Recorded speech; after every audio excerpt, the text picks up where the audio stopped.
So, what is nuclear waste? I mean, we've all heard about it, but what is it? And what dangers does it pose to us, our environment, and are there any actual benefits to it?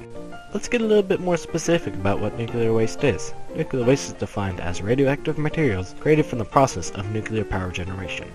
Specifically, this includes things such as spent nuclear fuel, irradiated clothing and tools, as well as chemical sludge and runoff from the plant.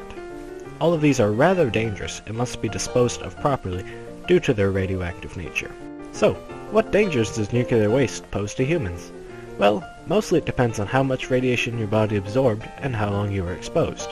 After exposure, some of the effects are pretty immediate, such as nausea, vomiting, and headaches. However, after prolonged exposure, incapacitation can occur, and if your radiation dosage wasn't lethal, then years down the line you're probably going to have cancer.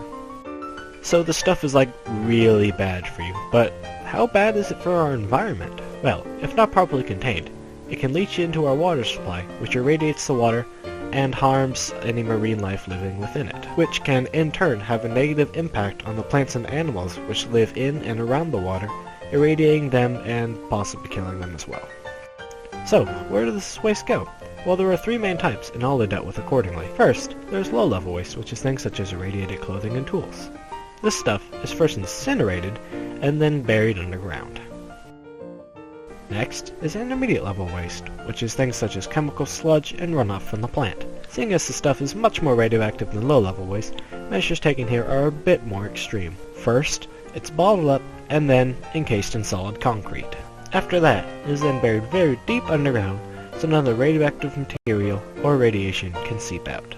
And lastly, the big man of the hour, high-level waste. High-level waste is typically spent nuclear fuel and as such is extremely hazardous to humans. And we really don't know what to do with it right now. However, there are several proposals on the table, such as burying it deep underground with the intermediate level waste, shooting it off into space, or dumping it at the bottom of the ocean, which did happen from the 1950s till the 90s until it was banned for pretty good reasons. So the stuff is like really dangerous, but are there any uses for it? Well, surprisingly, yes. Depleted uranium is used in a variety of different things, such as armor and shielding for things like tanks and medical devices, weights and balances for things such as airplanes, and in some munitions due to the fact that it is extremely dense. However, everything isn't all hunky-dory, as at the end of the day, the material is still radioactive and is still very toxic if inhaled or ingested, which can lead to a multitude of different ailments such as vomiting, rashes, fatigue, hair loss, weight loss, and cancer. So, nuclear waste, really bad for humans, the environment, and we're not really sure how to get rid of it yet. But if nuclear fuel's gonna be the way of the future,